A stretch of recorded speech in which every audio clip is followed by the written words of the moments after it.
Everybody, and welcome to Anonymous. RPGs Anonymous. My name is Zachary. I'll be your GM tonight, and today I'm going to ask all of the players what their favorite plot twist is from a fictional universe. So we'll start with Aaron. Favorite plot twist? Well, hey, my name is Aaron Kirk. I'll be playing Carl Nelson. My favorite plot twist from universe, basically. Yeah, the entire Star Trek universe. They flipped that thing on its head 3 or 4 times. I love it. All right. Yeah, and I am Colby, going to be playing Shane Goose Bailey, and my favorite plot twist would have to be the end of BioShock Infinite. Nice. Yeah, I am Jacob. I'm going to be playing Tyke, or Steve Stevenson. And I think my favorite plot twist is actually 10 Cloverfield Lane, partially because it wasn't actually a plot twist. You just sort of forgot what had happened at the beginning of the movie. That's fun. Yeah. My name is Nick. I'll be playing Dr. Zed, and I'm not going to spoil a 20-year-old game, but go play Knights of the Old Republic. That is a savage one. That's all I'll say about that. It's sweet as all get out. So before we actually get into it, what happened last time? Anybody remember? Carl blew a whistle and everybody ran. That's true. Portals opened up and metal skeleton monsters jumped out. Yes. So you are all going about your daily business. When partway through the day, 2:38 p.m. I think, portals began opening up. Conveniently, about where each of you were at the time.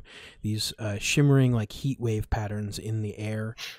And a swirling purple black like mass portal thing, wherein these long sort of like centipede serpentine like metallic and black horrors began encroaching on your world, and you are all now very close to staring one down. I think the only one that has gotten the chance to run at this point is Goose, who is, I believe, selfie videoing, saying, I knew it, or something along those lines.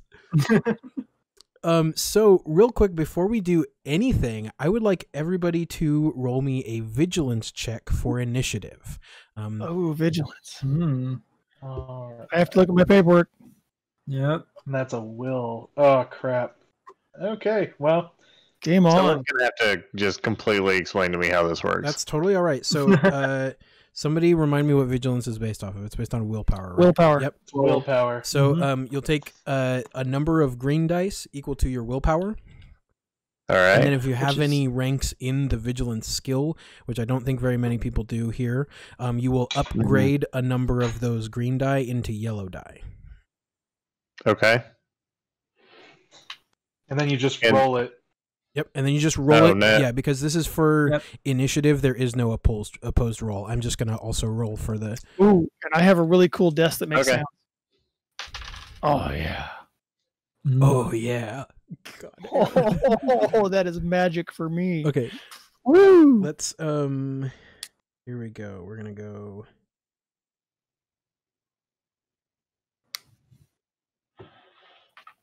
Now, to remind you guys, I don't know how much you've looked over the rules, but once the initiative is actually rolled, it becomes sort of ambiguated. So it stops being your initiative and it becomes a PC initiative. Same thing with the NPCs.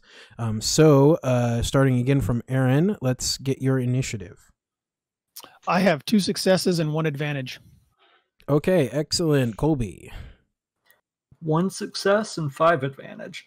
Holy crap. Holy crap. And then we'll go to Tyke, Jacob. I've got 3 successes and 1 advantage. Ooh. Nick, what was yours? I got 2 advantages. Oh, That's great. it. Okay, so we'll go 0S, 2. Going last. Okay, so why don't each of you also roll 2 greens and a yellow for your horrors. 2 greens and a yellow. Yes, please. Do you want any purples on there? Oh no. Actually, let me check real quick just to make sure. Because if purples are one that offset our greens and yellows. Oh, pardon me. That's how we. You're just gonna do two yellows. Just 2 yellows for each of you for your horrors. Because those are all going to be positive rolls then. Yeah, that's fine. Because we're just going to compare them across successes to advantages. Because this is to see how quickly they're going to act compared to you. I'm in trouble. Oh crap! All right, crazy, Aaron. All right, Aaron. Carl got 3 successes for the horrors. Okay, that's not too bad. You guys still will have 1 PC slotted before that one. Colby, what'd you get for the horror? I actually rolled a triumph and 2 advantage. Excellent. Yeehaw! So that's not super quick, but that does count as basically 1 success and 1.5 million advantages. All right, Jacob. I also got 1 triumph and 2 advantages. This is I got you both beat. Oh no! All right, Nick. Lay Those triumphs. Who boy? Really? Who boy? All right, I'm gonna rearrange these real quick so that we just do. I don't know what any of this means yet. That's okay. Basically, yeah. We just rolled initiative for ourselves and the bad people, and the bad people are winning. So okay, I mean that's what I was picking up. So who are you all as second characters? So the first thing that happens, and this is what we're going to talk about, is everybody re-roll new characters because it's over. No, so you guys are going to have 9 advantages. I'm going to ambiguate those, so we don't need to figure out what they all mean necessarily for what's going on. So what that means is that you have basically like 9 opportunities for like adding things into your situation. So if you need a refresher, we'll get to that, but start thinking now about what kind of advantages you want to bring in. We also have 4 threats. So 4 basically disadvantages for you guys, things that are about the situation that are going to be against you, and 4 despairs worth of disadvantages as well, which are really big, nasty things that drastically affect things poorly in essentially a critical sort of way. So you guys have, I'm just going to put it right here. You have 9 advantages right up here at the top. And we have 4 threats. So does anybody have a... I'm gonna say for my successes, Carl reacts with his whistle blow and tells everybody to get in the room. But I would definitely give the advantage to the horrors and the fact that they grab some kids. I think you're right about that. I think you know what, I'm gonna use 2 of these they're not triumphs for 2 of these despairs as you know what, I actually should have probably had you guys roll red dice because they're slightly different. Red dice are the negative. It's all right. We'll do it. We'll learn later. Yeah. So I'm gonna use 2 of these straight up to literally kill a bunch of people. So the first thing that happens before anything else is you all witness a large series of deaths. And this looks different for each of you, right? Because of your different circumstances. I mean, Tyke, you're in literally Pioneer Courthouse Square in the middle of Portland. And we already established, because it's a nice day, it is busy as all get out. So I think it is just an absolute, pardon the word, it's a bloodbath. I think Zed, I think you lose patience. Again, we established it's a pretty busy time in the middle of the clinic. I think you witness the loss of patience. Probably people that you know and love. Not Jeremiah. I was thinking about using one of these despairs to take out Jeremiah. What do y'all think about that? Yes. Okay. Oh no.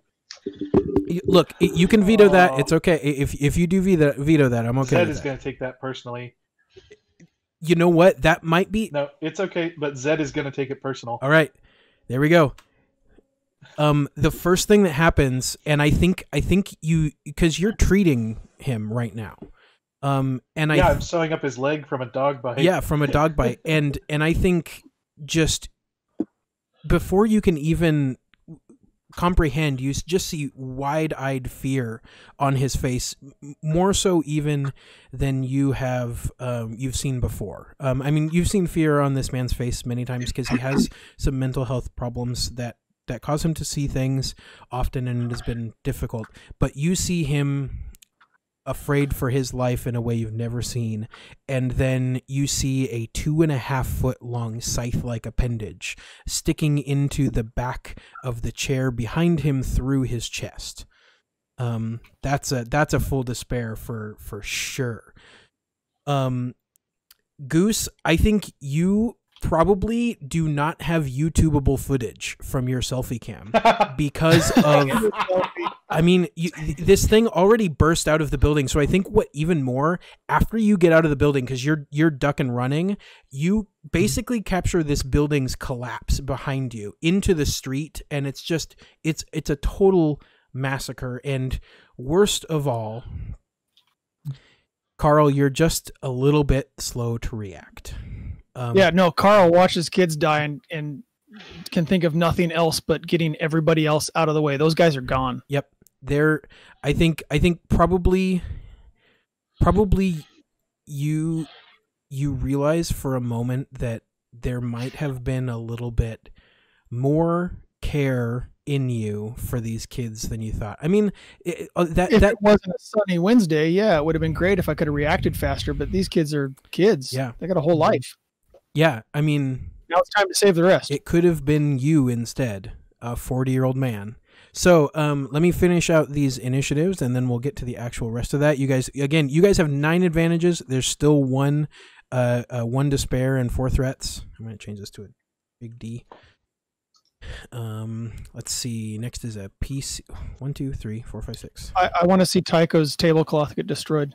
What? That's horrible. Hey. Or his lucky sign. Oh my gosh. Both.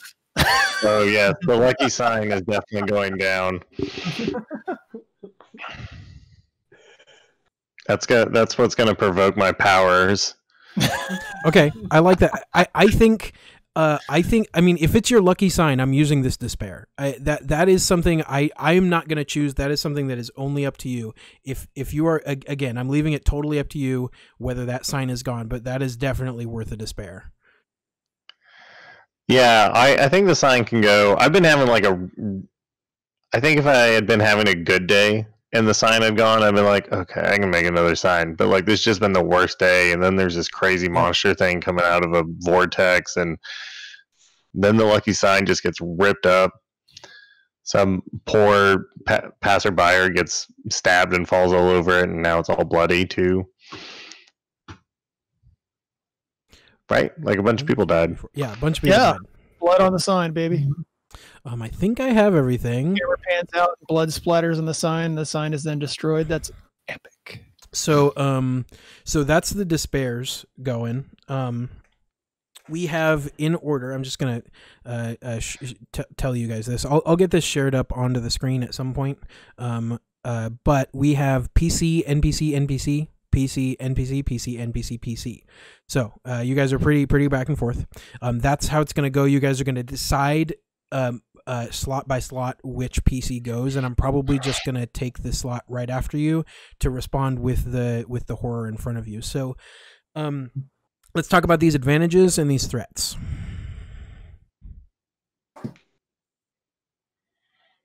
Let's talk about them. What do you think?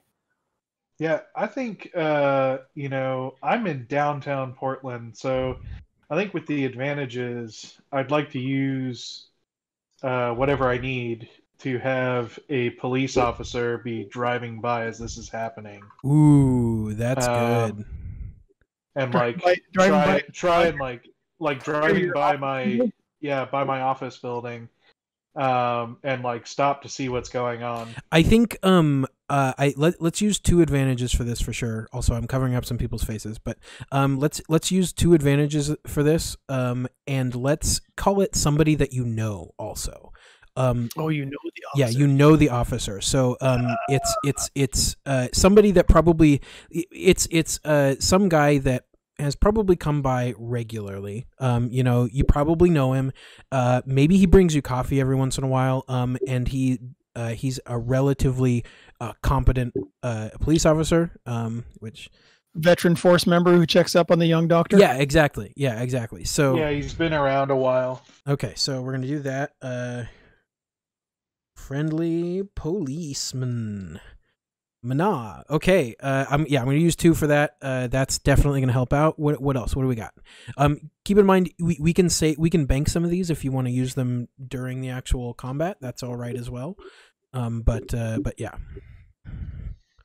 I think we're all just kind of trying to catch up on what's happening exactly. So we're all getting used to this stuff as it flows. Okay, let's bank them and get right into it then. If you guys come up with something in a moment. So first PC slot is up. You guys will decide amongst yourselves who's going to take that. Carl's ready. All right. Go Carl. All right, go Carl. Yeah. Carl blew his whistle. Nobody really reacted. Carl's going to grab the nearest kid to him, which is going to be a good 20 yards because he's in the middle of this football field while they're running laps. Yeah. He's going to grab the first kid to him and just basically manhandle throw him towards the building and tell him to run. Yeah, just like push run. I think we can. That's gonna start the stampede. So we'll call that one maneuver to get to him and kind of push and shove him. So you have an action as well, which you can do. You can use another maneuver to do that to another kid if you want. Basically, like get to a kid, push, shove. Get to a kid, push, shove. Yeah, no, that's exactly what he would be doing. Okay. He'd be as many bodies as he can, just forcing a direction away from the conflict, because whatever just came out of that shimmer in the air, it shouldn't be here. Yeah. And it just wasted 2 kids. Okay. And I don't want anybody else to stop and look. Okay. That brings us to your horror right in front of you. So I'm gonna use a couple of threats here, and I want to know from you which is the more unfortunate target right now as far as Carl's psyche is concerned. Is he going to be worse off if it comes for him, or is he going to be worse off if it comes? No, the more unfortunate target's going to be it coming for one of the kids he just pushed. Okay, I love that. Far more unfortunate than any of the other kids around him, because he's directly inflating the damage potential right in front of him. All right, so I'm gonna do just that. I'm gonna have it come by you. So it's going to be in short range with you. So you are essentially close enough to engage with it if you want to use the maneuver to do that. And it's going to go straight for a kid. It does not succeed, though. And it... shoot, I did this wrong again. New game. Okay, it definitely does not succeed, and it generates a couple of advantages for you guys. So I'm going to ask you, Carl, since this is specifically your horror, how do you want to use these advantages? I don't want to go into direct confrontation. I'm just going to try and do something indirect, like a tripping maneuver, to just make it stumble. Okay. Let's say you're able to like use its flubbed attack to sort of position yourself so that it sort of like gets confused a little bit. You see it like whip back and forth between targets, and you actually notice that it has these like scintillating, like almost like bug like with a metallic sheen, these like weird eye slit things that are very small, and you see them like it dart its head around, looking between all of the moving figures. And I think you it gets confused enough that it's going to have a black die on its next next attack, whatever it ends up attacking, because you sort of distract it and like trip it up a little bit. So I'm going to ask which one of you wants to go next, because I'm going to use that horror. So which one of you is going to take the next PC slot? I can. Okay. Goose. So you are Goose. You're on the street now at this point, because the last thing you did was leave the building and do the selfie cam thing. So I'm gonna say you're probably medium range from this thing. So it it uses its turn to burst out from the rubble of the building that just collapsed sort of like on and around it. It takes a moment to look around. It locks in on you, and it's going to move into short range with you. So it is about one or two maneuvers away from being able to get to you. And then it is going to be your turn. All right. I think Goose looks around and sees the devastation and the dead bodies and thinks that he needs to try to guide it as far away from people as he can. One of the things I bought with my starting stuff was a revolver. So very cool. He pulls out a revolver, shouts, "How many tax dollars went into making you?" And shoots it.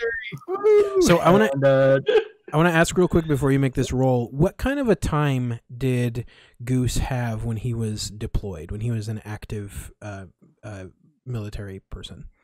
Whatever the real words for that is. I think most of it was incredibly boring and just a lot of patrolling a base. Maybe you worked at security on a base for a while and nothing ever happened, and it was just routine day after day. But there's like 2 or 3 hot zone combat situations that just really messed with him. Okay, so I think what happens here, you raise your weapon, and I think it's been a while since Goose has fired a weapon.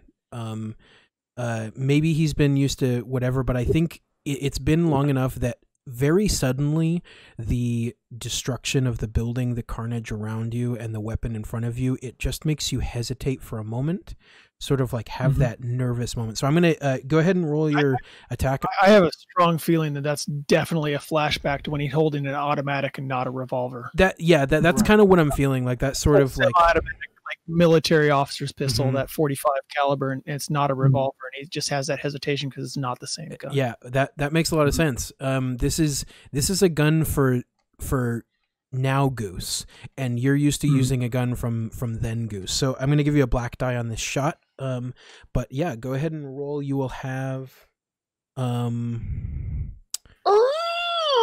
you are medium range, so that's 2. That's average difficulty, I believe.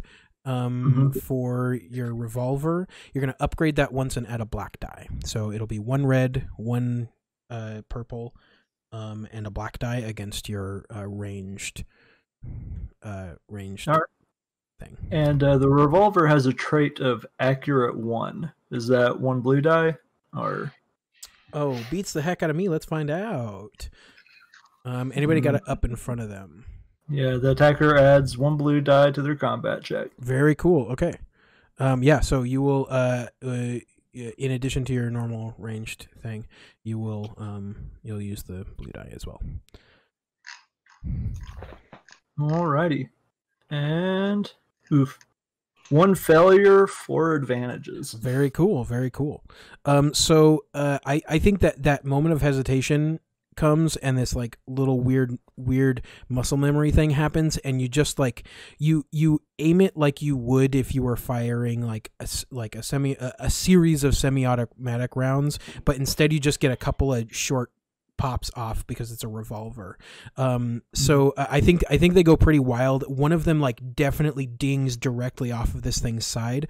I'm going to use one of those advantages right away to show you that this thing's hide is incredibly tough. You're going to have some trouble piercing it. This is something that I think you could liken it easily to like like armor piercing rounds would be very helpful here, because this thing is not quite like tank armor, but like halfway between like a living creature and tank armor, which is pretty wild.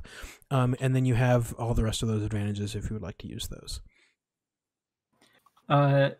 Yeah, I guess with all 3 of them, could I both have it stick specifically focused on me and start to make a quick getaway?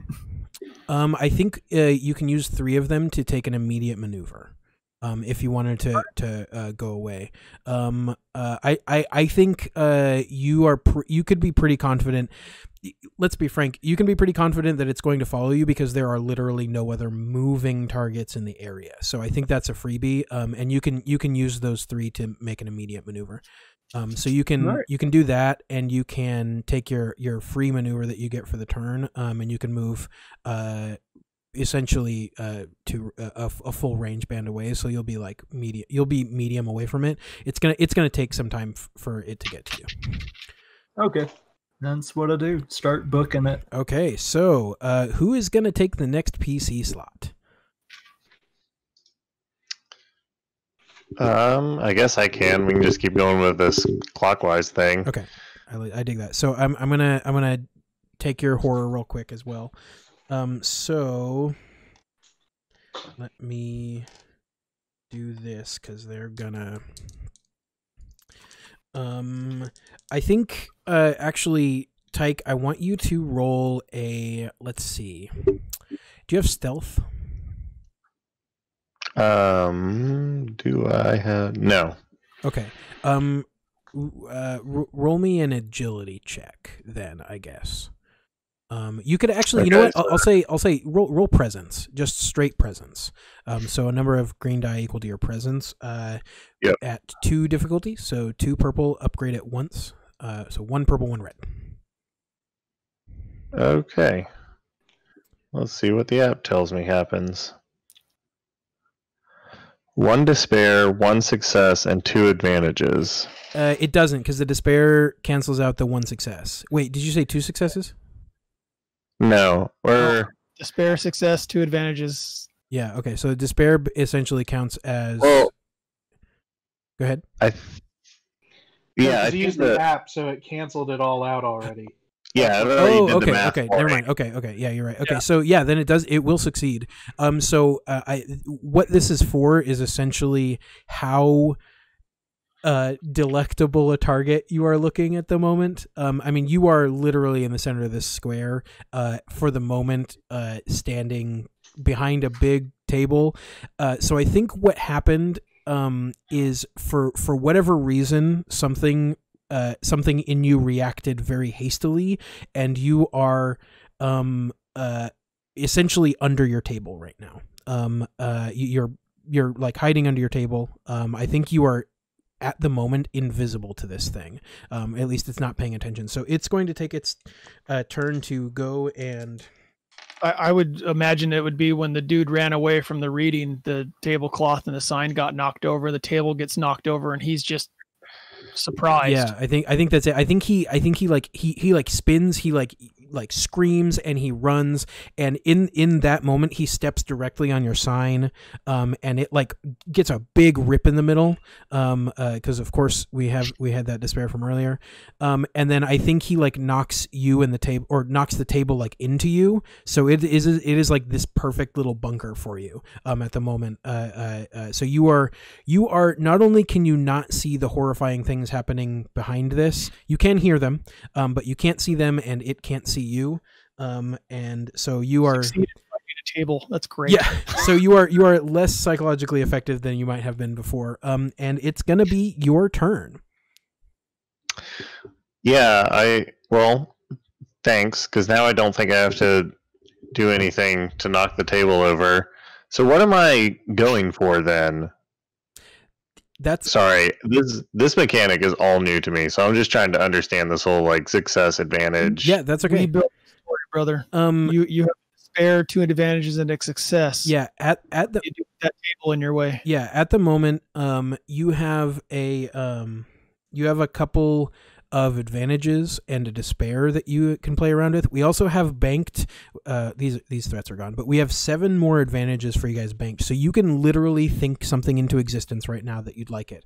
But other than that, you are currently a normal person reacting to a horrifying supernatural thing. So, so I think I don't know exactly what this square actually looks like, but I sort of think one of my advantages is maybe, because I'm here all the time, I know the shady part to work in at this time of day. Yeah. So it means there's kind of a bunch of bushes and trees behind me. Oh, totally. Yeah. There's that I can like run into? Yeah, there's like a little covered area with a bunch of these big round stone orbs with chessboards on top, like a bit large like stone chessboards, and it is the perfect place to hide from this spot. So, didn't you say Tycho is kind of a grifter? This is your home turf, yeah, brother. for sure. Yeah. Also, the Max trains run through there constantly. That's true. So there's the like big loud metal distractions as well, and I think you probably already set up. I'm going to get rid of these advantages. I think you already kind of set up near here because you have this like impulse to like be able to duck and run, whenever, and this is a really easy place to do it. So I think it's one maneuver you can get to this area, and you have plenty of places to hide, and do what you need to do for sure. Okay, so a maneuver is essentially half of your turn. You've got an action now too. We have a despair that we can work with, but I can help workshop that. Other than that, it's just what you want to do to react to this very, very terrifying situation. yeah, and I mean, I think I'm gonna basically run away from it. Yeah, but I think I'm also gonna look around. Man, I cannot remember the name of the guy that I saw, like my buddy that came by. Does anybody remember? Because I was just actually trying to think of that. Jeff. I think it was Jeff. Yeah, he's a stand-up. Okay, I know I made it something really simple. Yeah, you guys were talking in the bar, and Jeff was just telling you to dig through the tough times. Yeah. All right. So I'm going to look around to see if I see Jeff to kind of like warn him or make sure he's okay. Oh, yeah. So you run and you hop behind one of these big stone chessboard things. You know this place like the back of your hand.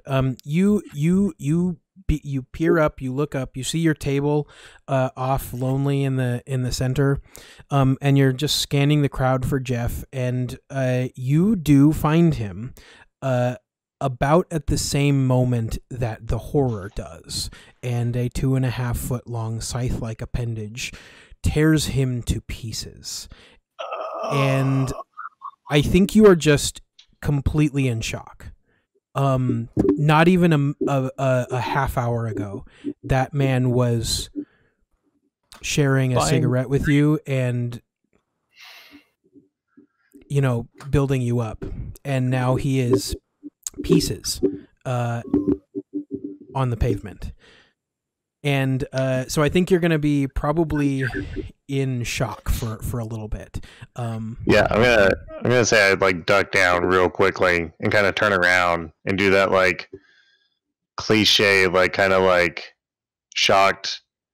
Maybe my eyes water some. I don't think I start sobbing, but yeah, it's definitely like. But that like impacted shell shocked soldiers kind of look where you're just like, oh my god, like you haven't 100% comprehended yet, processed what has just happened yet. Yeah, I think that makes sense. And I think for probably the next round, I'm going to give you a black die to just about anything that you do because of that. So we'll remember that. I'm going to just mark that down. Black die to Tyke. Okay. Deep breath, guys. That's gonna bring us to the doctor's office, Dr. Zed. So this is the moment I think that you first see your patient also be eviscerated. It's a little bit less intense for you because it is one simple. This thing seems to be moving deliberately. One single stab into Jeremiah's chest, and then it sort of pulls back its scythe arm thing and makes this horrible like chittering sound that sounds almost like grinding metal. And I think you sort of turn and look it up and down, and it also looks you up and down, and it is going to take a swing at you. Uh-oh. What is your melee defense, sir? 0. 0. Okay, and then what about your, I believe it's brawn?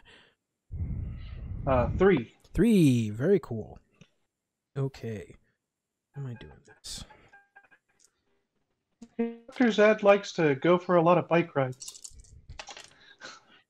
Lift weights. Yeah. Is he like a hot buff doctor? Okay, so Yeah, he thinks so. Sexy doctor. Sexy Dr. Zed. I think what happens here, I rolled 1 too few dice. Oops. Oh. Okay. All right, that changes things just a tiny Okay, bit. you can roll 1 too few dice as much as you want. Yeah, this thing's kind of scary. So this thing immediately with its other arm, I think stabs forward and just you just barely. I mean, you like you said, he's a relatively fit guy. You kind of move a little bit out of the way, but it gets you in the side, and you feel just how razor sharp it is. It is scalpel like almost, and this thing is enormous. Big long scythe. And you are going to take 6 points of damage to your wound threshold. That's before soak. So if you have soak at the moment, that will be before that. I'm probably not wearing my leather jacket, so no soak. Okay. So you aren't the sexy doctor. Not at the moment, unfortunately. And that also is gonna. Now I'm the bleeding doctor. Yeah, bleeding doctor. That generates 2 threats as well for you guys. So I think. Let's see. What do we think? What do we think that is? I think. I mean, I got hit pretty bad. That's almost half my wounds. I think I'm bleeding out. Okay. Yeah, I think you have. That's a pretty significant wound. Yeah, let's do that. Let's do it. Let's do an actual like critical injury. Do you want to roll on it, or do you want it to just be the bleeding out thing? Sure. What do I roll? It's a percentile. I'll have to pull it up real quick, but it's a percentile. And I'm gonna give you a minus 10 to this because this is not nearly as bad as it could have been for a critical injury. Yeah, it's not like a real. Yeah. Okay, let's see what we got. It's 42. 42. Is that with the minus 10 or 32 without the. Okay, cool. Yeah. You are stunned. The target is staggered until the end of the next turn. Basically, that just means you can't take actions. I would say that the police officer bummer. is going to have to be driving by at this point since we made that agreement earlier. Yes, yeah, 100%. This is, and I'm going to have him for the moment act on when you're going. So it is actually your turn. Since you are staggered, there's going to be basically some nothing happening on your end. So I think what happens is he is walking into the clinic right as this happens, and he sees this, and he starts immediately directing orders. Everybody, get out. And he pulls his firearm. I think he's going to pop off a couple of shots actually at this thing. Yeah. We established he's a relatively experienced, well-trained dude, so he immediately goes into action. Let's do. I use a random name generator. His name is Rex. His name is Rex. Okay, very Rex. cool. Nice. Oh, he sounds like an asshole. Officer Rex. Officer Rex. Officer Rex. He actually knows Tyke, and he is a jerk to Tyke. Yes, he's a complete jerk to Tyke, but he's the kind of dude that if you know him, like if you're a stand-up, like if you're not like making trouble, he's the nicest dude ever, but he just seems constantly like he's an asshole. Yeah, he's nice to Zed. Tycho is a douche in the park to Rex. Okay. Yeah, I don't like Rex the cop. This is a failure, but it does generate one advantage. So I think what that advantage is going to be is that he is able to get everybody out of the building, and I think he's able to like grab you so that you're a little bit better positioned. So I think he makes it so that you're no longer engaged. So you guys are just at the short range band with it now. So he has taken charge of the situation. That brings us to the top of the order. Who wants to take this one? Again, it does not have to be the same as before. If one of you got an idea for what you want to do, if one of you think you would be acting quickly, then that can happen as well. Sounds like the GM's going to have to decide. Nobody stepped up. Okay, that's totally fine. I'm actually going to go straight to Zed. Okay. So Zed, the first thing that happens, even before you get to act, is actually, why don't you roll me a vigilance check? Easy. So one purple die. So one purple die. Yep. Let's see. I have a failure and 2 advantage. Okay. So, excellent. Okay, the advantage is this is going to happen right now. So you hear, you don't see the source, but you hear this reverberating snap. And the whole scene turns sepia tone. Everything just becomes very still all of a sudden.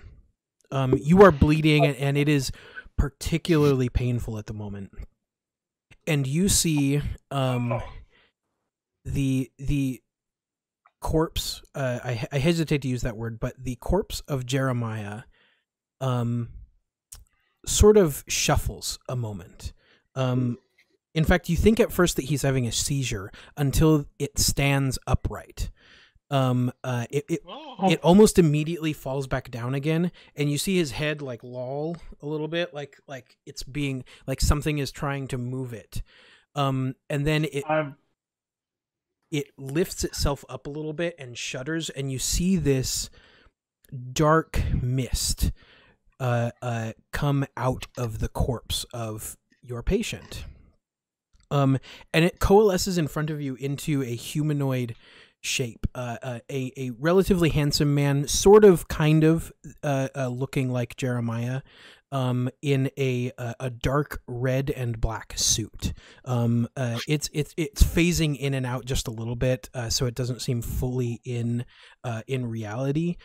But he stands in front of you and he goes, I guess you'll do. And then he vaporizes a little bit, and you see this black mist just shoot into your chest, and you begin convulsing. You have your own seizure, and I believe you are going to go straight into your mongrel form from here. Ooh, okay.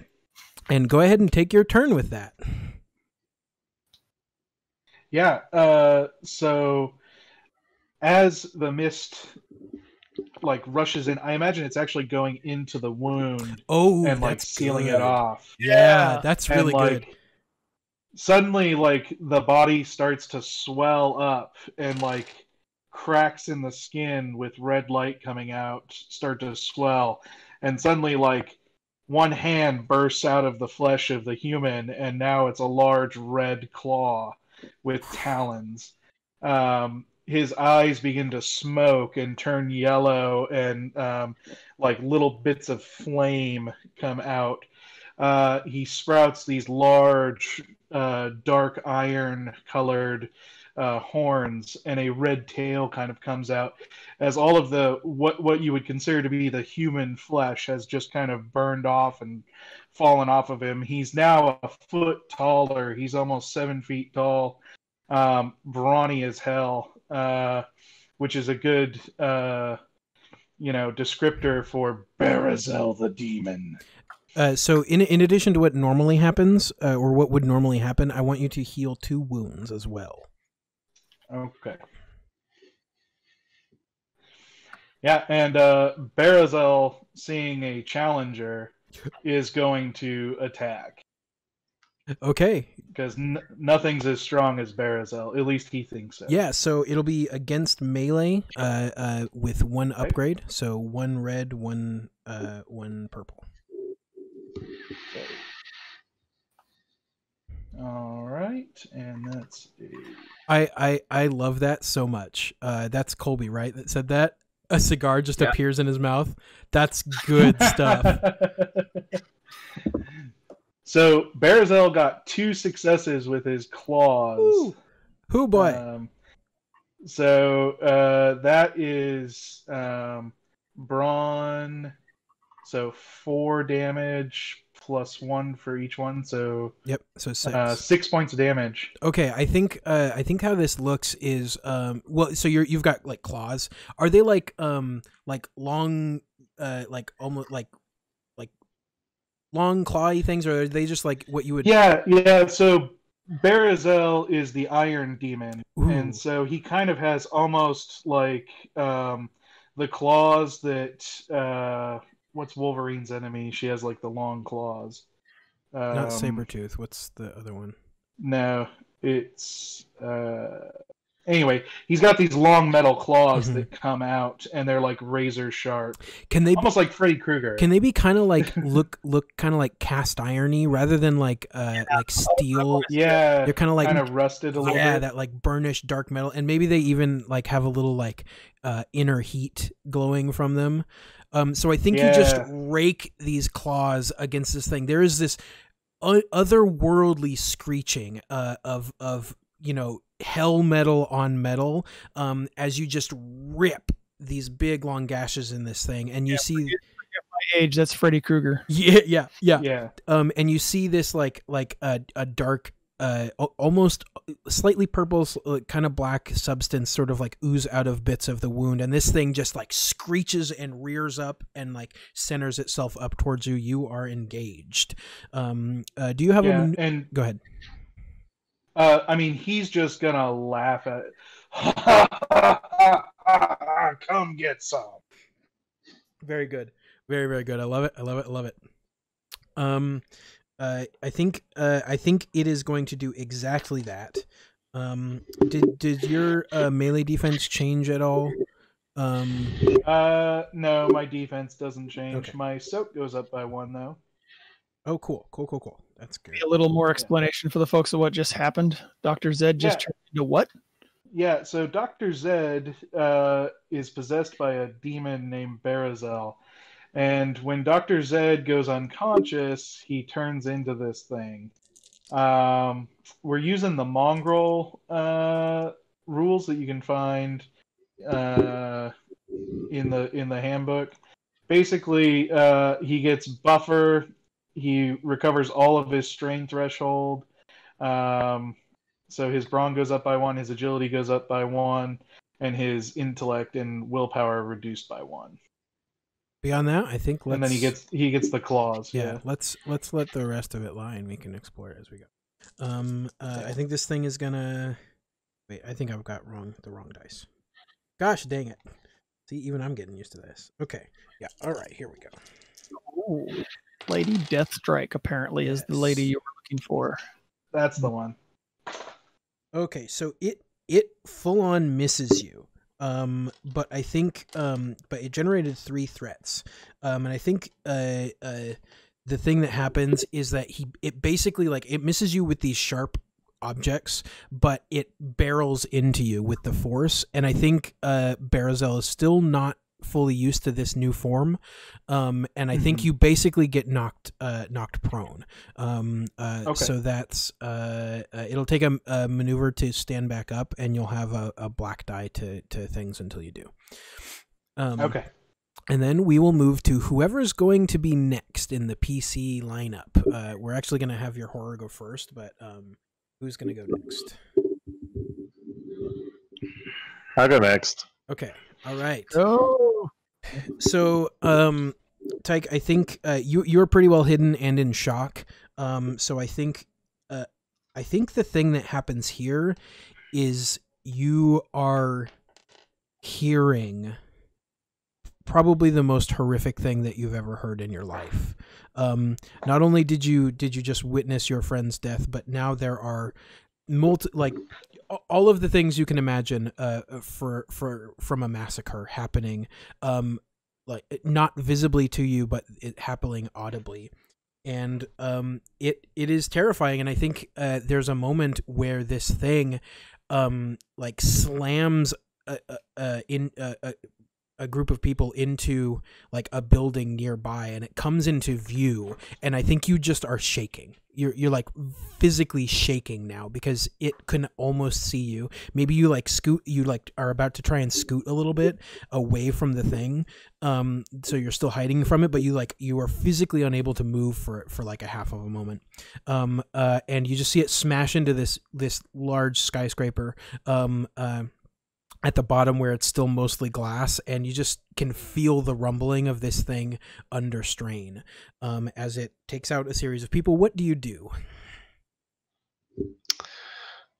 So like I'm looking at it right now, right? Yeah, you can see it right now, and at least for the like, you can definitely move and everything. It's just like this moment, like you are fully in shock. Yeah, I think in this split moment before I like take off, I just think with strong intent towards it, about how much I hate it. Ooh. And how much I like resent it for killing Jeff, and how it destroyed my sign, and how this is the worst day I've ever had. And I've not been feeling good about myself for like months. I think you're like almost not quite like seizing, but I think you're like physically shaking at this point, like to the point you are at the point now that you are at your 100% emotional stress limit. And I think you are just staring at this thing, and right as those, like scintillating slits in its, front area, its head area, turn and like lock gaze with you, there's just this spike of hate in your mind. And I would like you to roll a psi check. A psi check? Yes, against one red and a purple. So that would use your psi skill, and I believe we decided on presence, or did we decide on willpower for that? I don't remember. Okay. No, I think we went with willpower. Okay. Yeah. So yeah, it'll be greens equal to your willpower upgraded for the number of psi you have against one red and one purple. And and a black die because you're in shock.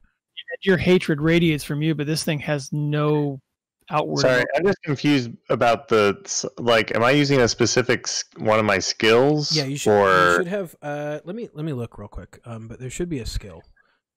There's 3 extra skills that cover like different components. One's extra sensory, one is mind over matter, and one is projection. The one I was specifically thinking of was projection. Okay. Like I am shooting like a psionic energy, into its brain, basically. I think that makes sense. Let me pull it up just to make sure, but I can figure that out. Yeah, I think that makes sense. So I didn't realize they were broken up like that. Yeah, go ahead and make a projection check then. Okay, so that is will that be my willpower and then just upgrade one of the dice because of my rank? Is that how that works? Yeah, exactly. So what's your willpower? Okay. It's 4. It's 4. So 3 greens and 1 yellow. Yeah. If you've got 1 rank in projection, then 3 greens and 1 yellow. Yeah. And then what was the difficulty die? There's the 1 black. 1 black, 1 purple, 1 red. All right. Let's see what we get here. Dice pools. 1 despair and 2 successes. Oh, that's cool. Okay. Your hatred emanates from you, and that thing has no emotion. It's just metal. Yeah, so this definitely works. So something fundamental inside of you breaks. Like something that is a core piece of you just stops being part of you. It ceases to be a part of you. Something inside you breaks. Maybe it's your sanity. Maybe it's just your ability to endure a situation. Maybe it's something else, but something breaks and it becomes manifest. I want you to describe how this looks as you slam psychic energy into this thing. Yeah, so I think sort of the thing I think in this moment of watching all these people get killed and seeing Jeff cut down right in front of me, I basically know that like my all my superficial like pursuits for like acting and just conning people and stuff are just so meaningless and never going to ever happen. And like what's true is like this entity now. And like there's just this concussion of like blue psychic energy that like discharges not just from my head but like from my entire body and projectile launches towards this metal thing. Yeah, I think it like does this like weird like outline thing of you and sort of like pulls out and then like gathers in like a few like single points, so it's like needle sharp, just like shooting towards this thing, and it does, it like stabs like directly into its side, and you like riddle this thing with a few small holes, and this is just as it's turning to face you, and it sort of like is buffeted, it gets pushed back a little bit and it rears up towards you. You do still have a maneuver if you would like to use it. Yeah, I mean, for like a split second, this is super weird, and I have no idea what just happened because I've never done anything like that before. But it's almost sort of like in making that motion, I also realize, oh, I don't fight things. I run away. I run from Rex every Saturday when he comes by and just messes with me. So like, I'm going to like take off into like whatever covered wooded area is still maybe around me. I love this so much. Yeah. So you do this and you're like, I don't fight, and you just turn and book it. That's beautiful. That will bring us to another horror. Whose horror is it gonna be? Carl's ready. Carl's ready. Okay. So, this you have slightly distracted this horror, so that it hesitates for a moment, but not for very long, and it turns on you because you're the largest target physically, and it is going to take a swing at you. Let's see, what is your gosh, I need to figure out how this works. What is your brawn, I believe? Brawn? Yeah. 3. 3. Okay. I believe that's how it works. And do you have any ranged or physical, ranged or melee defense? Oh yeah, I have melee and brawl. PE teacher, buddy. Do you have ranged or melee defense? Oh, those are just combat skills. Defense. I don't see it. They're usually stats. It almost always comes from armor. It's not usually a thing. Yeah, armor would be a heavy coat. It's too sunny for that. Okay. All right, cool. I'm going to just do this. I'm sorry, my defense is at the top. There is 0 defense. Okay, excellent. Perfect. There's that. New character sheets. Not used to those. That. Right. That's good for you. Okay, so it's a wash with 1 threat. Okay. So, I think, what do we want this threat to be? What do you think, Carl? It's again, the threat should be that it just bypasses me and goes for a kid, because my reaction to that is going to be far more than it attacking me. Yeah. Okay. I think that makes sense. So I think it does go for you, but you're basically still right next to these kids that you've pushed away. So it already went for 1. It missed that, but it misses you just barely with this scythe. And I think it gets in, like, I don't think it kills this kid, but it definitely is not happy. I think there is an injured a teenager now in front of you that is going to be something you'll have to deal with. And then it's going to be your turn. I think you also fall to the ground, I think is part of that.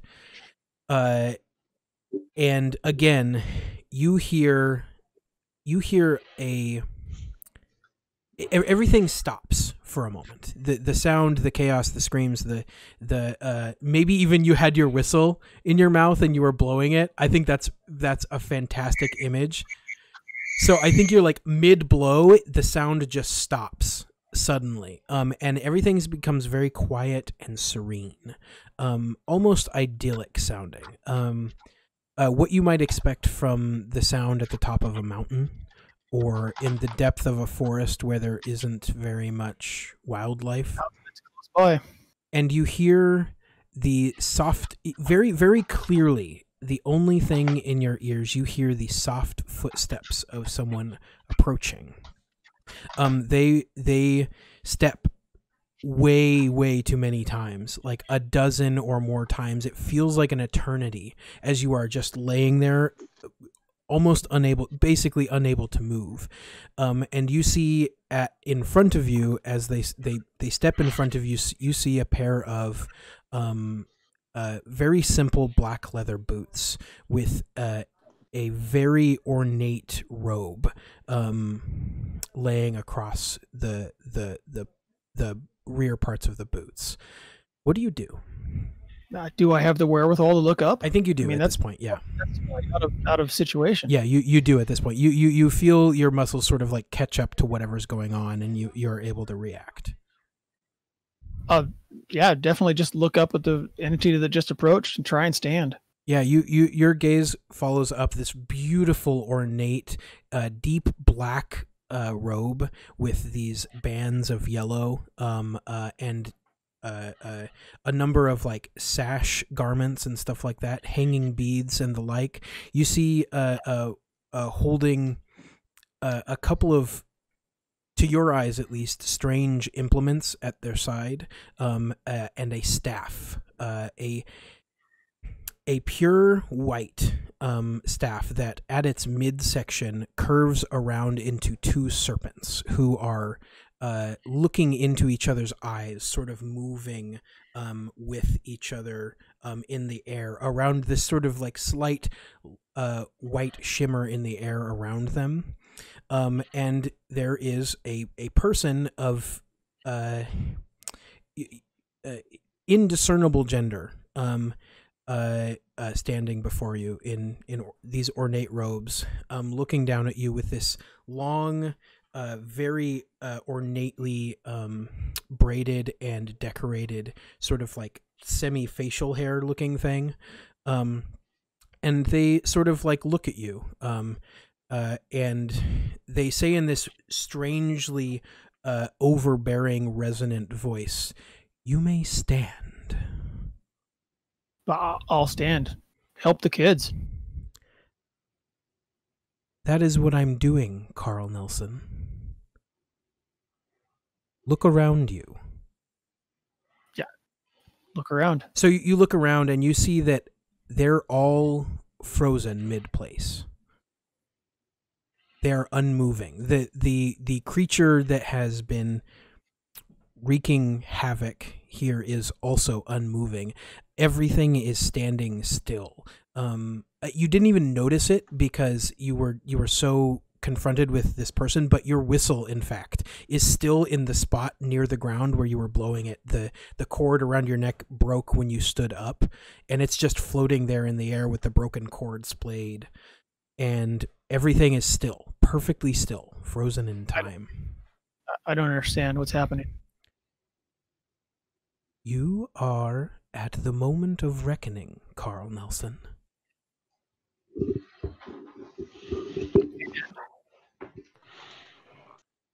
Do you not understand? No. What is that thing? Why is it attacking us? Why is it here? Those answers will come in time, Carl And Nelson. who are you? My name is Heka. The rest is unimportant. You have a job to do. And they reach to their side, and they sort of out of nowhere, in this like shimmering blue light appearing in their hand, is this pure golden sickle. The sort that the curved sort, the sort of like sickle scythe thing that farmers might have used, Like a shepherd's hook. Yeah, like a shepherd's hook, but sharp on the inside, used for cutting like hay and that stuff. And she sort of like holds it towards you, and you see that it is very ornately, like it's adorned with these like small and large gemstones up and down in certain places. One in particular, a pure white diamond in the center of the where it begins to curve. And she hands it to you and says, "This will be the first of your implements.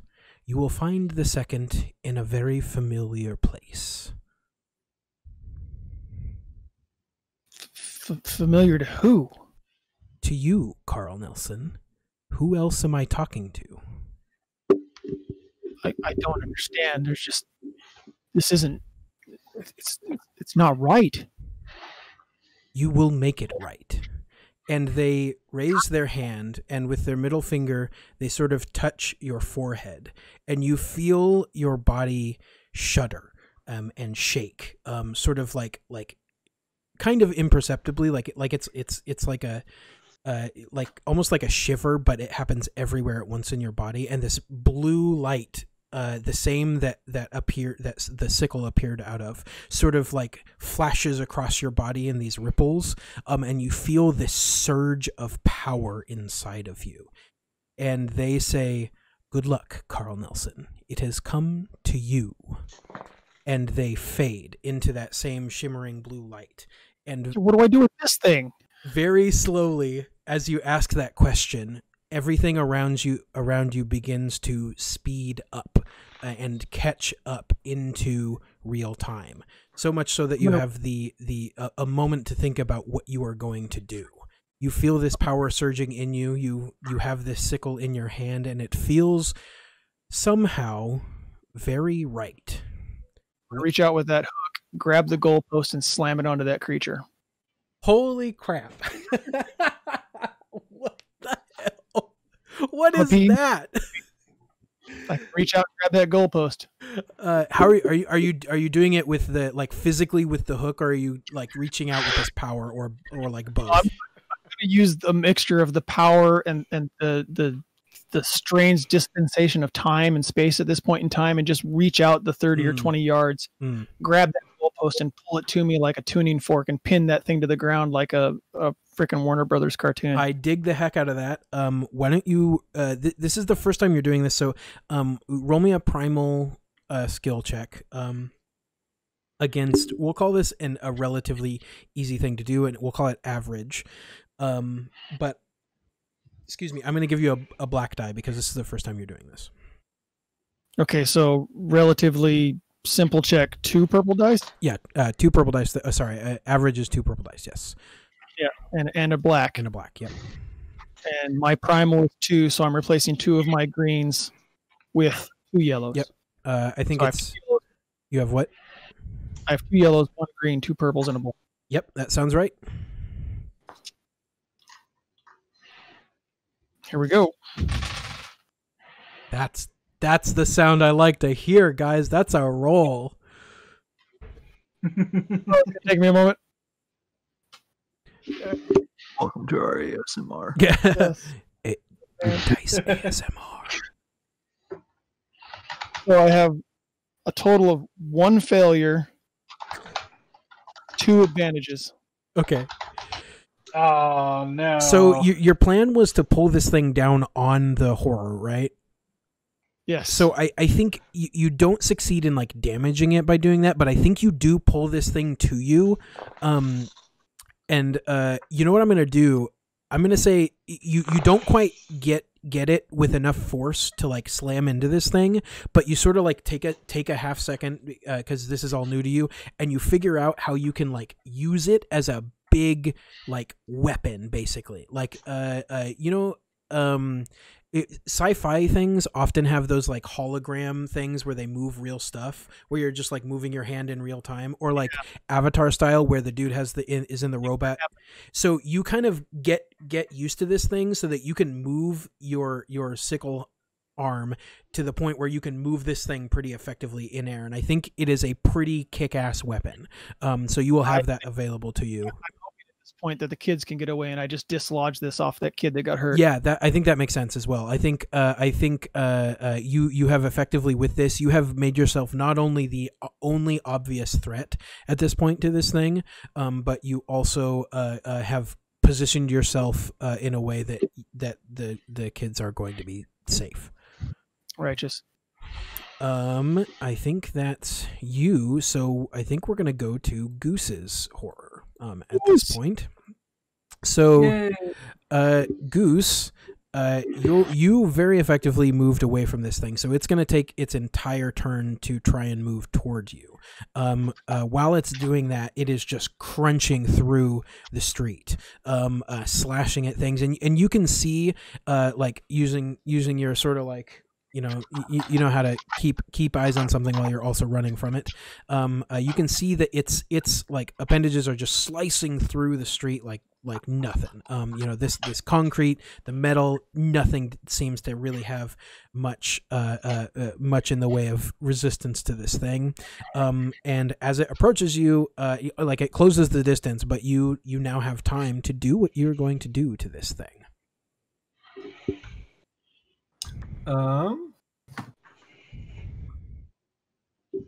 I was thinking of trying to find a car to hotwire real quick. Ooh. But seeing it cut through metal and everything makes me think that might not be a great idea. I like that idea quite a bit, and you guys have 4 advantages remaining. So I'm inclined to make that happen for sure. Like I think that would be a good usage. We could speak a car to. Does anybody know what the easiest car to hotwire is? Old Volkswagen bus. Okay, then I think Goose knows this. That you just happen to know that this is the easiest car to hotwire. So if you want to stick with that plan, I think there can be a Volkswagen bus right there that maybe even has the door open and everything because of all of the chaos. Somebody tried to get into it and then just thought running was a better idea. I think if I take the rest of these advantages, you can get into this car and start your getaway. All right. Yeah. No. Well, I was also thinking of trying to ram the monster with it. Ooh, that also sounds like a very, very fun thing to do. I'm gonna hit you with a bus. He runs up to the bus and is like, "Finally, these dang hippies are good for something." Let's call hotwiring it skullduggery. So why don't you roll me a skullduggery check? Because this is established as the easiest car to hotwire, it'll just be 1 purple die.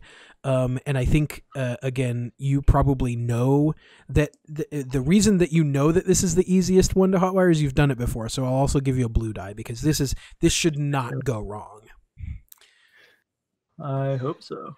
While he's rolling, I think this is actually like some like band van. Like there's like subwoofers in the back, and, like instruments, and like the guy that was driving just got freaked out and ran away. Performers for. So what'd you roll, Goose?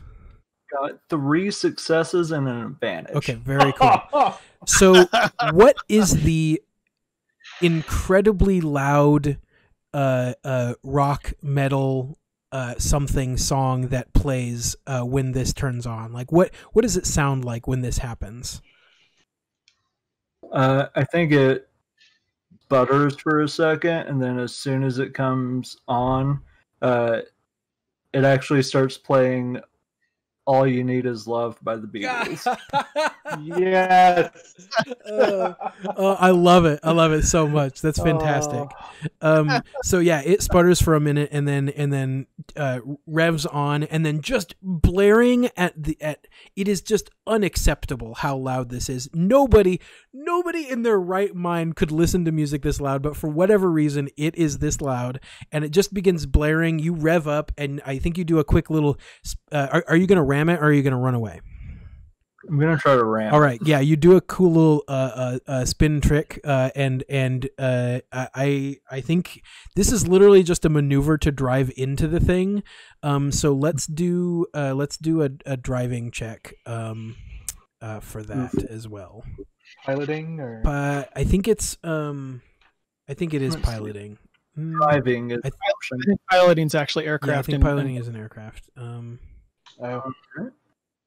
And how hard is that going to be? We'll call it melee. So we'll call it 2. One purple and a red. All right. Yeah, driving's an agility discipline. Oh, there you go. All right. Make it rain, Goose. Also rule of cool. So add a blue die. You've got all you need is love. This is by far, no offense, y'all, but this is by far the most badass thing that has happened. So it deserves a black die or a blue die just because it has to work. Like,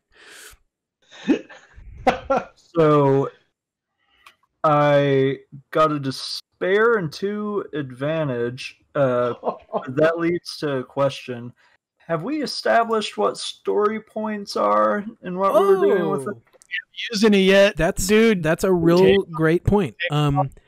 There are 4 story points in the player pool and 1 story point in the DM pool every session. So you can use those to do a lot of crazy BS, including affecting this roll. You can either upgrade your die or you can, make something, speak something into existence. So you can totally use one of those to affect the situation.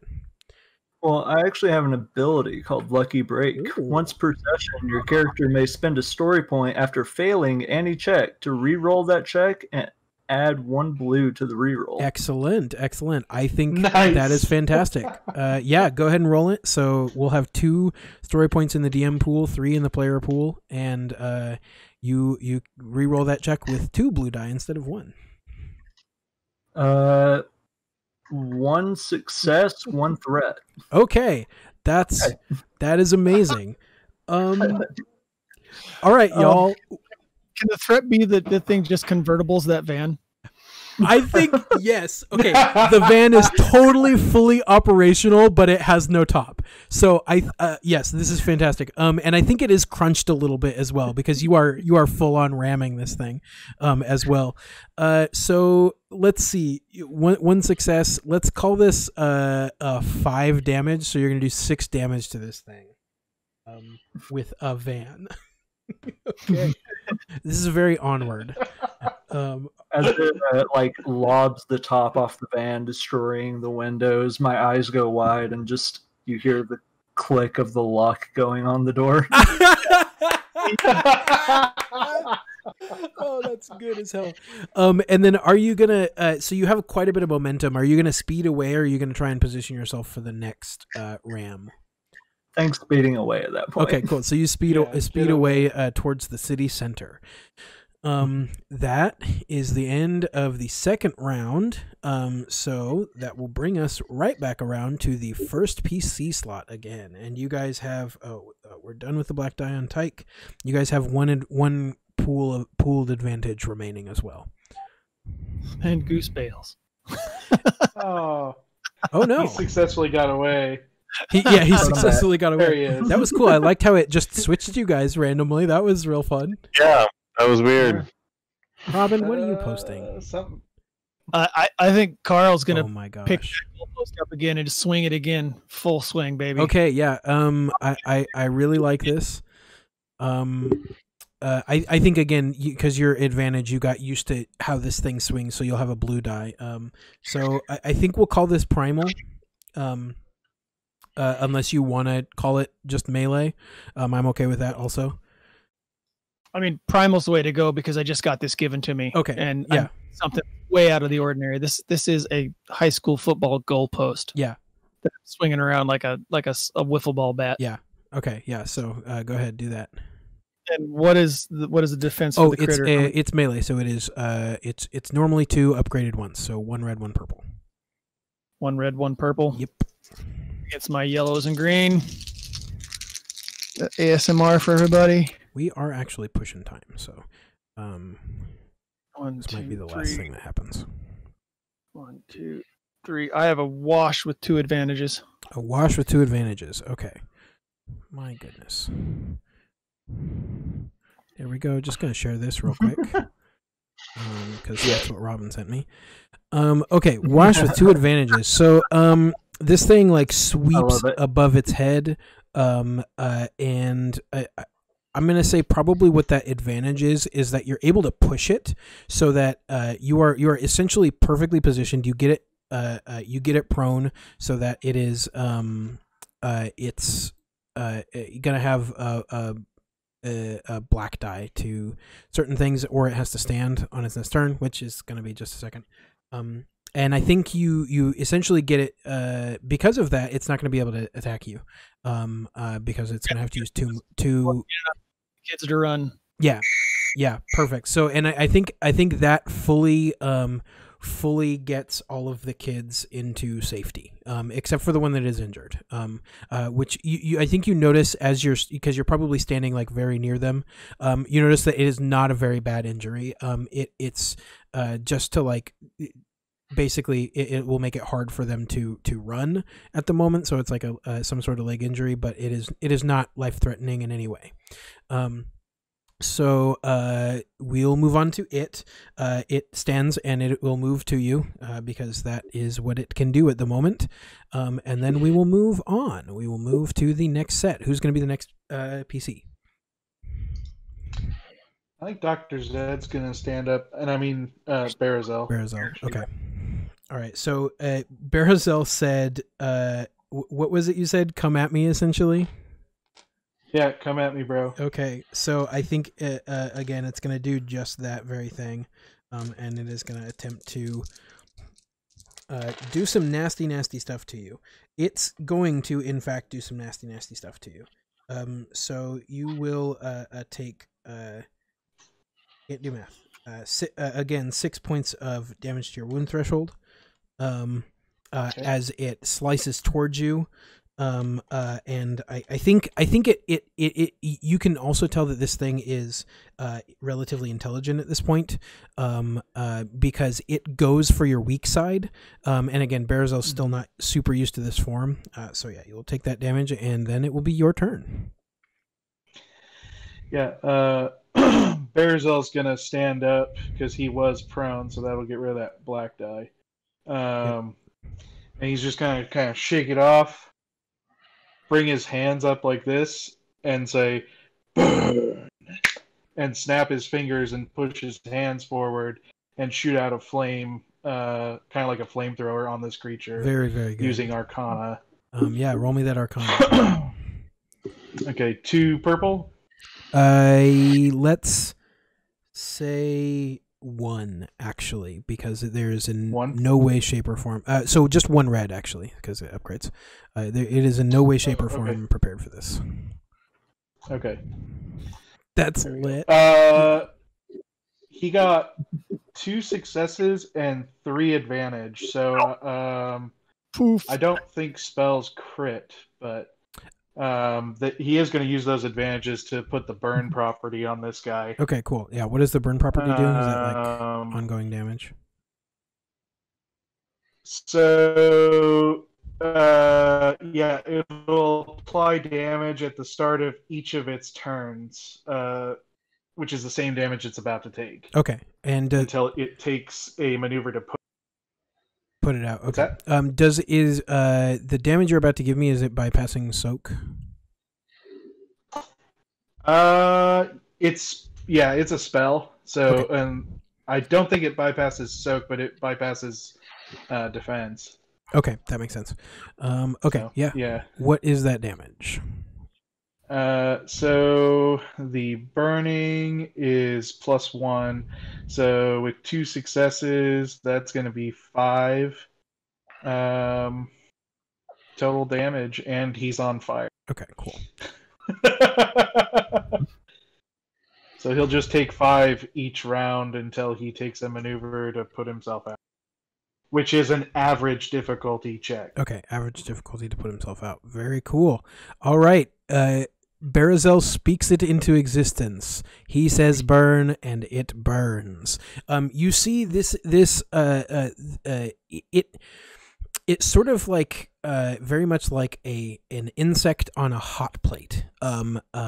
Sort of like it kind of cooks inside of its exoskeleton a little bit, especially because it's metal. It's a very particularly good conductor of heat, and so this thing it gets white hot with your devil fire, and it is in real bad shape. That will bring us to whoever is the next PC. Your horror is about to do some stuff. Who wants to go? Sure, I can go. All right, Goose. So you are, I think you're probably short range away from this thing because of momentum. So I think it is going to get up to the van and it's going to crunch at the van. That's fair. So let's do this. Holy crap, y'all. One advantage for y'all. Yes. So what do you think happens? So its intention was definitely to immobilize this threat. So that 100% doesn't happen. What happens in your guys' favor instead? I kind of like the idea of it, like slinging one of its claws or whatever down on the van, and part of it like breaking off, so that we could like inspect it later. Ooh, I like that a lot. Yeah, I think it stabs right into like the chassis area, and I think you hear this like just horrible, very, very loud crack. And you sort of like do a little dip back and like look, and you see just the very like a few inches of the tip of his like scythe appendage has broken off into this big hole in the side of the van. And I think it also, in that process, it also like scooted you along a little bit, so it moved you back into the short range band. So now that it's your turn, you're a full range band away, and if you so desire, you can start scootalooting. Well, first I'm going to use, I guess, my action to change the radio to NPR, and then just floor it. Okay. Do you turn it down at all as well, or do you leave it that loud? No, just leave it it's up. blaring right now. So it's like, oh my gosh, what's playing right now? I got to know what's playing. It's maybe an episode of like This American Life. Oh, that's so good because it's Wednesday. It's like one of their weird days. Yes, it's an episode of This American Life. What is it on? Because it's got to be on something just buck wild. I don't know. Does anyone have any ideas? Yeah, just the Wheat Festival in the Midwest. The Wheat Festival in the Midwest. What? American Life. We're talking about a festival in the Midwest that celebrates wheat. Okay, all right. They're talking about a wheat festival in the Midwest. Very cool. Anybody got a name for this wheat festival?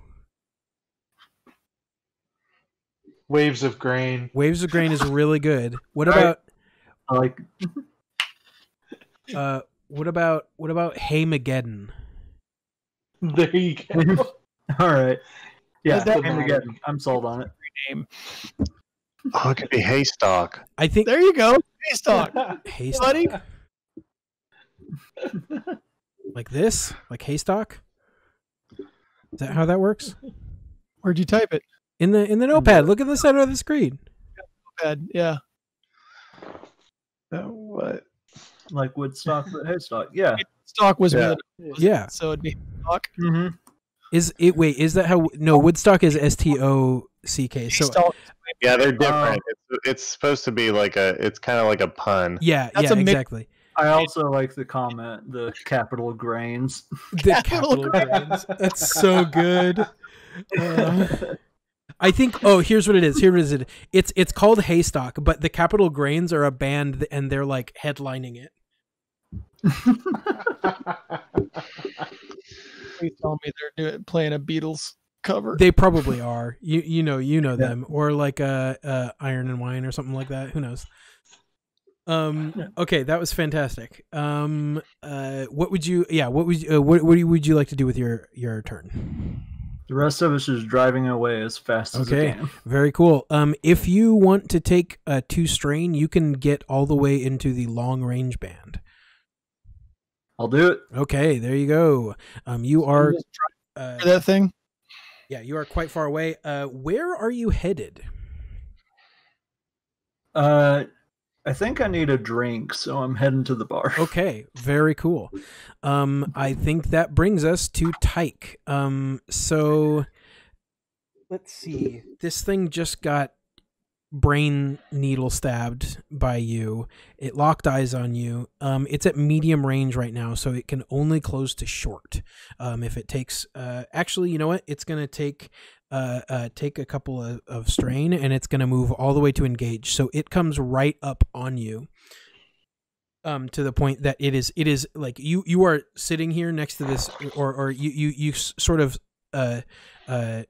scrambled away into like trying to get like full on cover. So I think it like smashes through one of these chess orb things, and it like looms up over the like bushes that you are hiding in, and it is now directly above you, and it is your turn. Yeah, so I think we're definitely going to find out that Tyke is not the fighter in the group. That is not what Tyke does. You just this thing and you're not going to fight it? What? You just mentally slap the thing and you're not going to fight it? Hey, that was a moment of passion, okay? Yeah. What we That's something he does when he feels the feels. Yeah. What we do at our worst is not the norm. Yeah. Now he could slap this thing around with the amount of fear he is feeling. Yeah, I'm also just like getting a feel for what these like things are that he can do. Yeah, totally. Apparently that slap was Jeff. Yeah. He is still going to keep running. Okay. But this is gruesome as heck, but see if this changes your mind at all.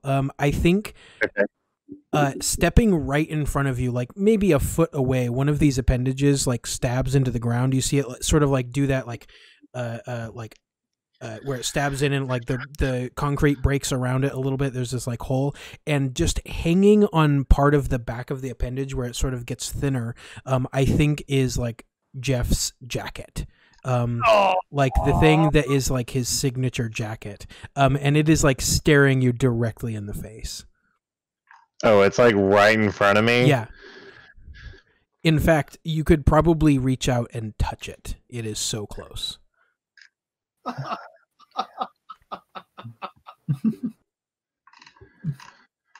Why do all the skills have to be so complicated? Yeah, we're just gonna like. Don't worry about it. Just pick a skill and tell me what you want to do, or just tell me what you want to do. Or run. Yeah, I want to. Okay, so I am dead set on running, and I don't know the details of all these skills, but there is some ability I have. I can use my extra sensory to kind of like, I can get like a flash of the future, and like, and use that to weave around. Like basically, I'm trying to see where he's going to hit me before he actually goes for it, and then dodge that place. Yeah. Do you have that? Do you have the talent in front of you? Oh, it's not a talent. It's like a. Is it part of the? It's actually part of the extra sensory skill. So Yeah. you can like literally predict something that's going to happen. That's so like cool. white flashes of light giving you sort of a let's just have you roll an extrasensory check. Okay. Let's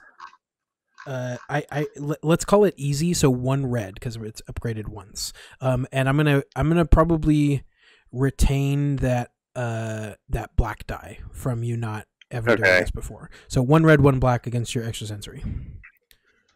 Okay. I don't know what ability the extrasensory plays off of. I think it's whatever I want it to be. Actually, like I'm not sure if it says somewhere. I would assume Plays off his willpower. Yeah, I would assume that I they're think it's willpower. yeah Okay. yeah that they're all based off of your like casting Did you say a red and a black? Yeah, red and a black. Yeah. Okay. I got 2 successes and 1 disadvantage. Okay, very cool. Wow. So yeah, describe what this looks like. What happens in your head? Like, describe this whole process for us. Yeah, so I am having like this weird butterfly effect sort of thing going on, where like my brain is sort of breaking, but I'm still doing things, where I'm getting flashes of where the monster is going to hit. Like basically I get flashes of, if I move here, I'll end up getting whacked, so I dodge it and move to a different direction. Yeah. So I'm just sort of like, I think what happens darting around its little what? So I think what happens is you see Jeff's jacket like flap in the breeze a little bit in front of you as this thing, and I think you actually have a legit full on couple of second vision for a bunch of different like branches of how this could go. You see one where you get totally torn to pieces. I think this is the threat, is that you see your death happen like 6 times, and you feel it really, really intensely. And I'm going to give you 2 strain for that. I'm going to hit you for 2 strain. That jacket's in every threat. Say what? That jacket's in every threat, no matter where it goes. That jacket. That's so good. And yeah, the jacket is super, super prevalent in all of it. And I think the best part about this is that the one we're doing full end game here. The one where you succeed is the one where you grab the jacket. So what does this look like as you grab the jacket and get away from this thing? Yeah, so I've seen all these visions. I know the exact path to take, and so I'm just dodging around its appendages and its scythe razor blades that are trying to cut me, and like I sort of like have to duck under and slide, like sort of like I guess under this like bushed area, like this hedgerow or something, and I snag his jacket as I'm like sliding under. And you like baseball slide, grab the jacket. It like rips down the center, but otherwise it's like almost entirely intact, other than the gruesome stuff about it. And then you like slide like all over it, and you like do like a half kick up back, and you are just running. Where are you headed? Oh, I'm running to the bar. Hell yes. You need a drink in a situation like this. I just saw like apparently my mentor and my idol cut down right in front of me. So what happens next is 3 of you, well, 2 of you kind of, arrive at the bar almost simultaneously. So Tyke, you run up to the outside of this bar. You see a gaping hole in Zed's clinic across the street. Again, you guys all know each other. We can go after that a little bit, or talk about that a little bit. You see a gaping hole in this clinic across the street. You don't know what exactly is going on there. And right as that happens, Goose, you skid up in front of the bar next to Tyke, who is in this convertible van with these jagged, metallic, horrific lines cut through the top. I have to ask, Jacob, are you wearing the jacket at this point, or are you just like holding it? Oh, I'm just holding it. I'm not just holding it. And oh yeah, I did forget. Thank you, Honey Bear. It is just straight blasting NPR at an absurd volume. Yes. Actually, I'm going to go with that. I am wearing the jacket and also look very approvingly at Goose's ride. Yes. Like, I really like the like post-apocalyptic hippie Mad Max vibe progressive radio that's going on. It's very good. And I think right at that moment, through the hole in Zed's clinic bursts not only one of these horrors, but Zed with some differences. You see Zed crash to the ground with this horror sort of like tackling him out of the hole.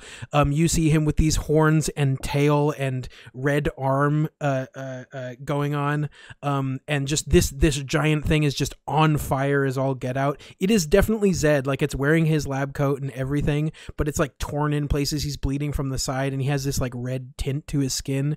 Correct me if I'm. Does that sound about right, Nick?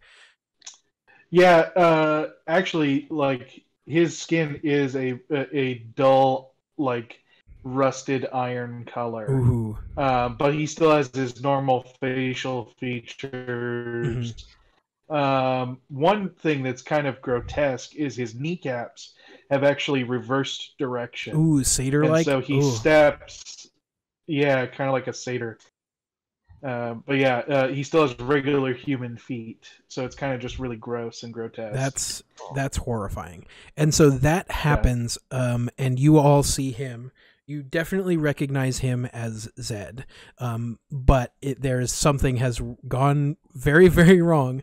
And then the radio goes into static for just a moment.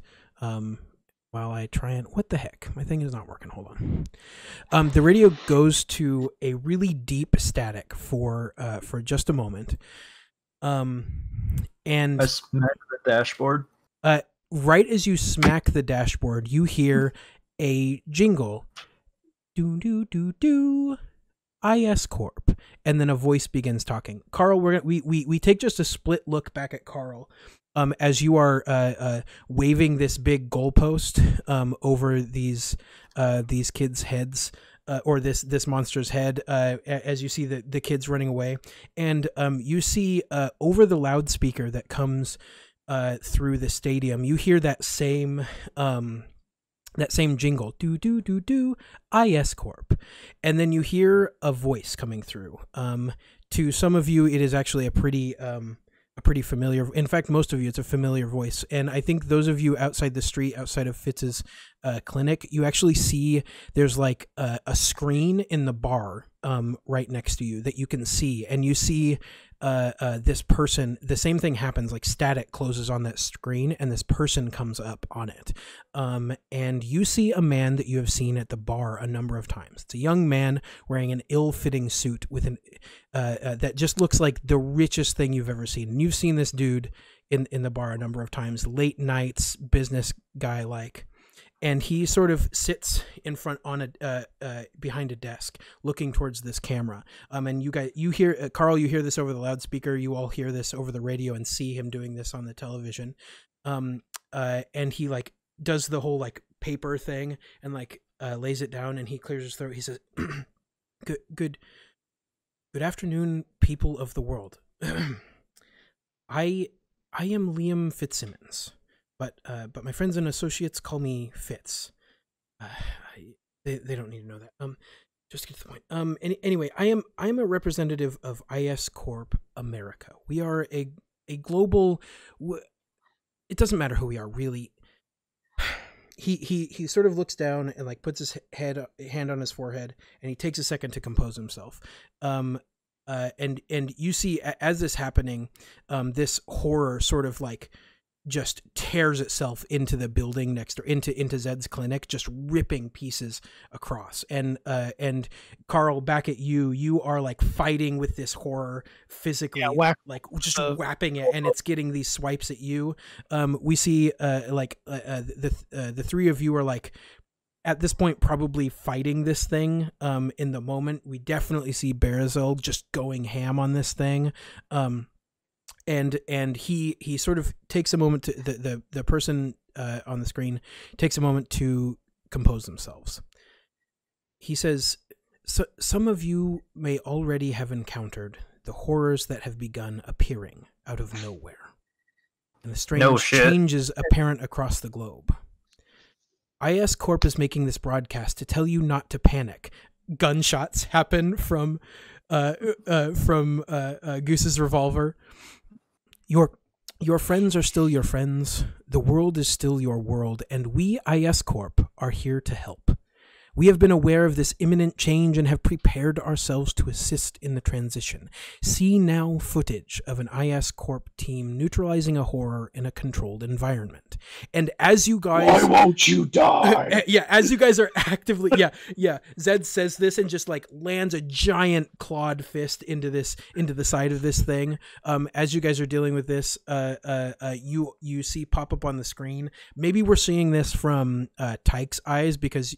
maybe you're not 100% taking part in this particular fighting bit, but you see footage come up of what looks like an underground warehouse, and there is one of these horrors in the center of it, just being shot with assault rifles, blasted with these big like balls of energy, and by this circle of people that are wearing like super high-tech SWAT looking like military gear in full black with a big blue lettering that says ISCorp, CORP on the front. And then it cuts as they killed this thing and put it down into the ground. Right as you guys are about to do the exact same thing to the one in front of you, it cuts back to Fitz, and he says, "And following here is an ISCorp counselor helping a couple come to terms with their differences." It's like whack-a-mole with a goalpost. Yeah, and then we see Carl smacking this thing into the like physically into the ground, into this like divot in the earth with his goalpost, and then we cut back to this footage of a very counselor office looking thing, except you can tell that there are like bars on the windows, and it's like very sort of like underground bunker-esque, and there's a young couple sitting in a chair in front of this person with a clipboard, and it looks like a normal therapy session, except that one of them has green skin, a sort of like a pig-like nose and little like tusks coming out of their mouth, and they sort of like look concerned and nod a little bit. You see the therapist say something with no audio, and then they sort of like look at each other teary-eyed and like they hold hands, and then the footage ends again and it goes back to Fitz, and he looks dead into the camera and says, "We are coming to you around the globe to offer our help. We have mobilized teams to a select few cities to exemplify our unique ability to handle this situation. However, we cannot do so freely. We are calling on world governments to supply us with a number of resources before we begin full efforts in their locations. This is costly work." And I think we see a moment where just bullets fly. Like you are, I think, Goose, you like reload your revolver, and then just in the side of this burning thing, you just unload the whole clip as Zed is like ripping open part of it to expose it, and this thing starts to stop moving finally. And Fitz continues. "If you are a leader in your community, you can contact us at this number, this email address, and these social media links." And they pop up on screen in turn. "To request our aid. I caution you, do not wait. Do not assume your militaries and social infrastructures can handle this. I guarantee they cannot. Call ISCorp to keep you safe." And then you hear that same do. ISCorp, bringing the future to the present. And the broadcast goes to static, and NPR begins blaring again from the radio, and we cut to black. That is where we will end for today. Thank you all for coming by. I really appreciate it. Anybody have anything to say before we head out? Anything to plug? We appreciate everybody coming and watching. Tell your friends. Yes, thank you so much, guys. 11 viewers. We do have a Discord, RPGsAnonymous. We do, yes. We do have a Discord. I think I can grab a link for it if you guys want to talk for a sec. Yeah, it'd be great for you to grab a link because I'm not ready to. I saw one of our lovely peoples mention it. Mm-hmm. I'm enjoying it. Carl's having fun figuring this out. I do think for a split second as the screen is fading to black, you hear Goose yelling at the bartender asking for the Wi-Fi password again. Yeah, that's so good. Oh, that's Poor so Dave. Good. Yes. Poor Dave. Oh. Yeah, Dave, the owner of the bar. Yeah. I think you hear Dave say, "Oh man, you guys are gonna need a drink, aren't you?" And then that's when we hear Goose asking for the Wi-Fi password again, and then cut to black. Yeah, Rex is somewhere around here too. He is. Yeah. I forgot to mention that he would have been in on that fight as well, like putting that thing down, for sure. Yeah. Once he got all the patients to safety. Yeah, for sure. I'm sorry to like take away that like the actual act of killing things. You guys were really close, all of you, to destroying your dudes, your horrors. But we got real short on time there. But yeah, thanks for coming. Yep, 9:30 p.m. Eastern Standard Time, 6:30 p.m. Pacific Standard Time. We're going to do this every Monday, folks. And join our Discord to get the announcements. Follow us so you don't miss out. Next week, episode 3.